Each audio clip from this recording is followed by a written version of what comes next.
So hi, my name is Kira.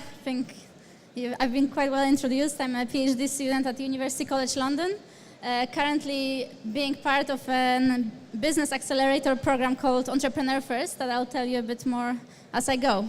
But the topic of my presentation is about deep tech startups and how can you actually go from turning academic research into defensible products. So just to start with a scary statistic, as you probably know, 9 out of 10 startups fail on average. It sounds really bad if you think about it. If it's so bad, why would you even think of starting a startup?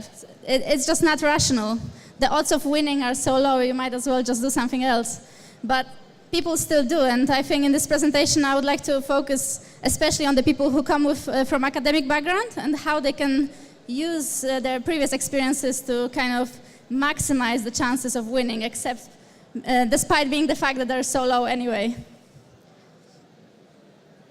So if you think about which startups win and which fail, I think it's quite nice to look at it from the risk triangle perspective, where you can just categorize the problems into 3 different core ideas. The first one being market, second execution, and skills.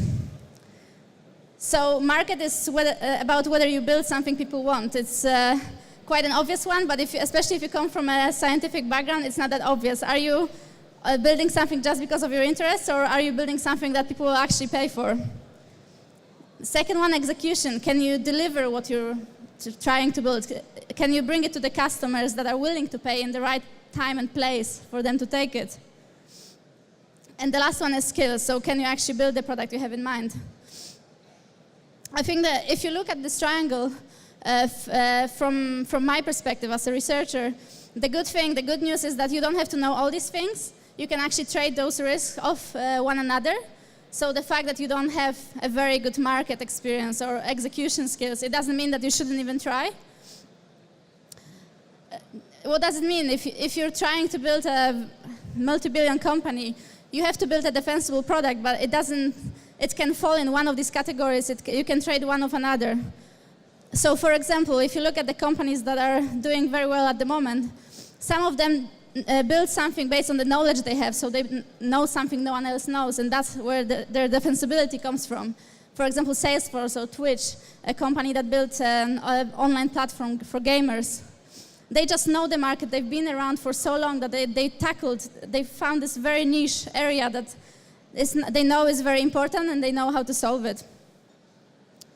Other good companies that are doing very well come from the execution side of the triangle. So you may think of Airbnb or BlaBlaCar. These are companies that maybe they don't have a very sophisticated problem that they're tackling, but actually delivering this product is very difficult. So for example, for Airbnb, you need to find the right people who want to rent a room and people who are looking for the room at the same time and place, and just getting them to know each other in the right moment of time is very difficult. So some companies win on that edge. They can bring products in a very efficient way, cheaper way, faster way, whatever it is.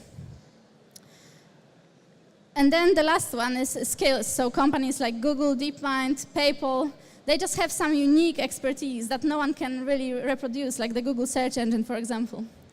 So if you go back to the problem of being a researcher, thinking about starting a business, where do you fit in with this triangle? Well, you probably don't have any execution skills. You haven't been out there for too long, so you don't really know how to go about these things. You also don't really know the market. Again, you've been in universities, maybe in a research lab for quite a few years, but you don't really have a very good market expertise to know what customers are looking for at that moment in time. But what you definitely have is skills. You've been working for so many years on a very specific research problem. You've definitely kind of developed so many algorithms or managed to come up with a unique solution to one problem that no one else can tackle in the world. And this is amazing. And when you think about it in this way, this is exactly where I would position myself on this triangle, being in research for many years and being pretty much only in research during my adult life. I came to a position where I have a very strong skill set, very narrow skill set, but not really any of the other needed things for building a startup. So just to give you like a very brief overview of what I actually do in my research, Some of you might know the film called Minority Report. I think it's a very nice summary. Basically, what they do in this movie, they have a few humans who are superhumans, and they can actually predict crimes before they happen. And that way, people can prevent crimes, and crime goes to virtually zero. And this is amazing, but obviously we don't have any superhumans around nowadays. So what we do instead in my research lab, we're building a lot of machine learning and artificial intelligence systems that can look at historical data about criminals, about how they behave when they commit crimes, and learn from that to be able to predict when crimes happen and inform best prevention strategies based on that. So one of my projects was very closely linked to the Metropolitan Police in London, and we've been trying to come up with the best patrol strategy that would make sure that where the police goes is actually where the crime is going to happen, and that way we can prevent crime from happening. I've also been involved a lot with the National Crime Agency. It's a UK agency that looks at combating crime, organized crime.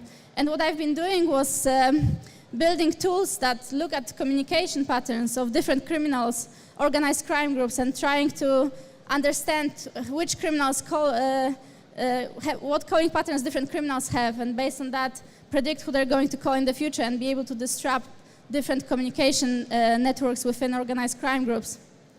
So all my research was very much about building artificial intelligence for different crime and security scenarios. And that's why I would position very much myself on the skills end of the startup triangle, as any researcher, I imagine. And being in that position is very powerful, but it also not powerful in other aspects. So if you think about it, researchers have the skills, but what haven't they got that you need to start a business? One key thing is this idea. So can you come up with a product that people want? Can you turn your skills into something that is desired at the moment in time in a certain market that you don't really know much about as a researcher? And the other big one is, can you find a team? It's very hard to build a startup yourself, and almost impossible to get any funding if you're just on your own and saving the world. So a very important part is finding another co-founder who is willing to work with you, or who has a rough understanding of what you're doing and has kind of a complementary skill set to make sure that your products your ideas can be turned into marketable products. And this is exactly where the program Entrepreneur First comes in. So what they do, they look for people like me, for any researchers that have a lot of expertise and are willing to start something new but don't really know how. They don't have the team, they don't have the knowledge of the market, and they take them on a very intensive program that lasts roughly 6 months to turn them into entrepreneurs. And the nice thing about it is I think it's the only program that I've heard of that takes people before pre-team and pre-idea and gives them the financial security of being able to just experiment with things, and prepares them to pitch their ideas to top investors in Europe. So how EF works, I would say it's very much about learning the hard way. So they don't really give you much lectureship, or they don't tell you to read any books about entrepreneurship or anything like that. What they do, they just throw you at it, and they give you a very short time period to develop an idea and make sure that you can prove that it's a worthwhile idea to work on. So the key concepts is finding the right team. What they do, they collect, for each cohort, they find roughly 100 scientists from across Europe. They put us in one place at one time, and they say, well, just team up and start working and see what comes out of it. So that's what we did. I've joined the program at the end of March. I've been in 3 different teams so far, and the way it works, you just go for it, you start working on a product, you validate it against potential customers, and if you're very productive and happy, you just continue doing that. But if not, you just split and find another team.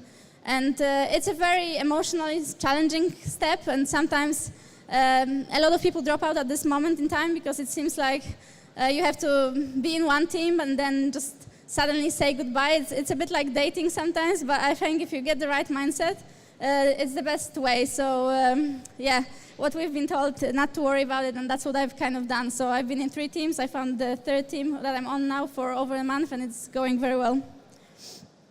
The second thing that you have to spend a lot of time is developing the product.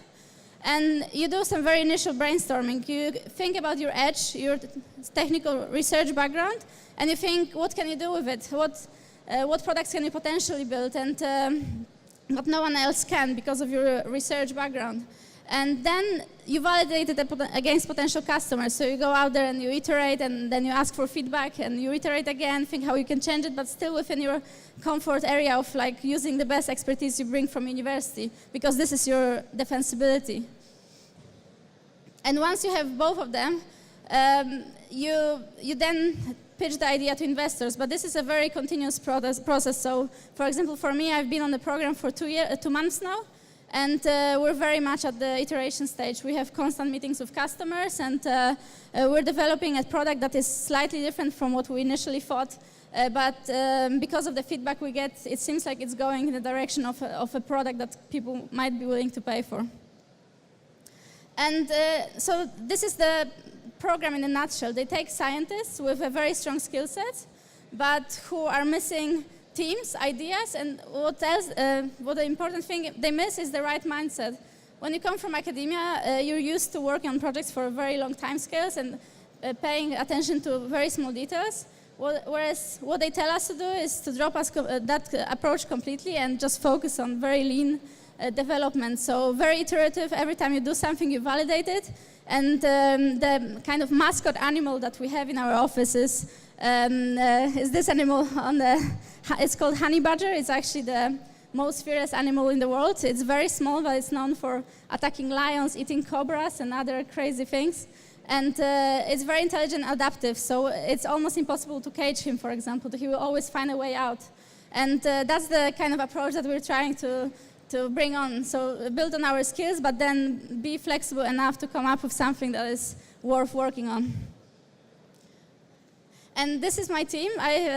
I found my third team, and we've been working for over a month on a company called Juliet's Staff Analytics. What we're doing is bringing all my expertise from my academic background, so all the artificial intelligence and machine learning algorithms that I've developed, and applying them to employees within companies to be able to extract insights about how they feel in real time and whether they're thinking of leaving the company. So the problem we're tackling in the industry at the moment is unwanted staff attrition, and we're trying to tackle that using most recent advances in machine learning.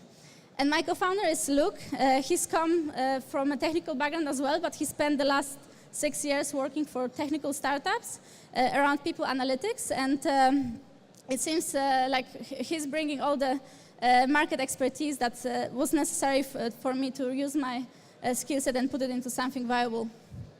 So if you're interested, talk to me afterwards, and if you have any questions about either our company or the program, then let me, for Entrepreneur First, then let me know, and I'm happy to answer them. Thank you.